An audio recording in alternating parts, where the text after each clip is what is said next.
One question that somebody asked, I think on my YouTube channel or at DeviantArt, is what is so appealing about the tier makers? In other words, what is so attractive about a tier maker list? Well, it's real simple. You see, a tier maker list, is a ranking list created at the website of the same name that allows you to make your own rankings of what you feel is the best and what you feel is the worst. And you can choose from going either top 5 or top 10, or depending on however you want to categorize them.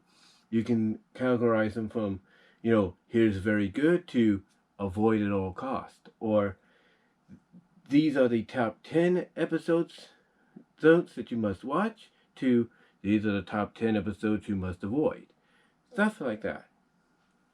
And what makes tier making so attractive and appealing to a lot of people is you can create any ranking or list, in those, with those examples I just used, with anything out there, any franchise, any show, toys, movies, anime, comic books, miniseries, stuff like that, characters.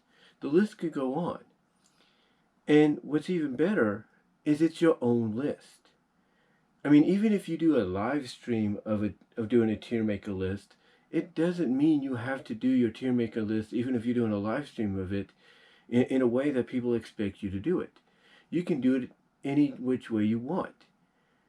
So for example, I did a tier maker list, recently, I think, on the Disney Afternoon, Fight Fest that was parodied, at the end of the Rescue Ranger movie. And I listed at the top, the shows and characters that should be in there right off the bat if the game ever was to happen.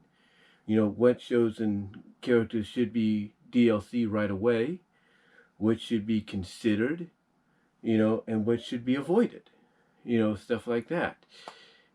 And people, have enjoyed it. So far in the past 4 days, from what I'm noticing, it's gotten 154 views. Maybe not as much as I would hope, but that's what's so cool about this. Because when people look at something like that, even after you've done the live stream, they'll watch it and wonder to themselves, why did he rank, or why did he put this show in some of its characters in this category to be released along with the game right away, instead of putting these characters, which he put in DLC. People could debate that, and then they could come up with their own list to counter that.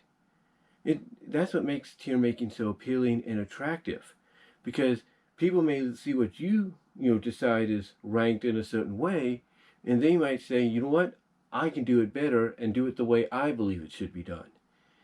Because by them looking at that and being inspired to do their own, it basically makes the dominoes start falling even more. Because after they make their own, somebody will see theirs and probably see mine and be like, I can do a better job than both of them. It's just something fun to do on the side. Because when you think of something like, let's say, the Disney Afternoon Fight Fest teased or parody teased at the end of the Rescue Rangers movie in the end credits, of course it's going to make you, cause your imagination to run wild. It's going to make you want to think, okay, what shows and characters would I want to see in the game right away, like right off the bat if it was to come out, as well as what characters and shows do I think should be automatically DLC, should be considered, should be thought about out and everything, as well as to be avoided. And again, you go and do that, and it gets people talking, because like I said, it gets them to do their own, and then it gets others to do their own, and so on and so forth. And it's not just like with something like, speculating on what characters could be in a possible Disney Afternoon Fight Fest Super Smash Bros. Like game, which may never happen, but you can also do it with characters.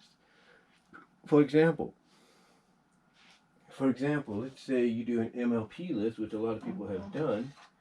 You do an MLP list, and somebody might say that the number one in an S ranking, as they would call it, pony, in their opinion, is Celestia. Now, Celestia is the #1 in the S rank. And that's another thing, too. You can use like an S rank, an A rank, B, C, D, whatever, and each of them can have a top 5. Like you could say, here's the top 5 S ranked characters in MLP. Here's the top 5 A characters, top 5 B characters, C characters, D characters. List can go on. And like I said, somebody could basically come out and say that Celestia is top tier, when in the S category, and then they could say, you know what? I'm also going to put Cadence as the top tier in the A category. The top 5 in the top 5A category, stuff like that. Again, that's what makes this so appealing and attractive and fun for people to do, because they can come up with all kinds of different scenarios. They can. And sometimes you don't have to limit your rankings to here's the top 5 S ranks or A ranks. You can make each ranking as or each tier basically as long as you want. Depending on what your category is about, or what you're talking about. Depending on what your category is about is what I'm trying to say. It's late. I do apologize if I'm stumbling on my words. But like I said, you can make it as long as you want, depending on what you're talking about and what the category is and what your topic is. And that's what's cool about these things. That's what's really cool about these things. And I hope, I hope to God, we get more kind of TierMaker like, sites out there that expand on what this original one has been doing.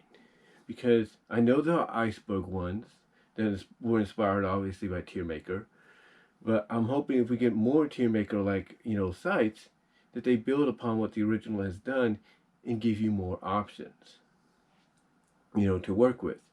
The only disadvantage about it, unless you're fortunate enough to find a TierMaker that you can work with that's already there, the only downside people might look at it as is you have to have on your own the pictures, for what you're going to use to rank, a cover photo and all that. You have to basically make sure you have the pictures of the characters or whatever you're going to talk about, ready to upload, to be utilized in those rankings on those tiers, as well as the cover photo.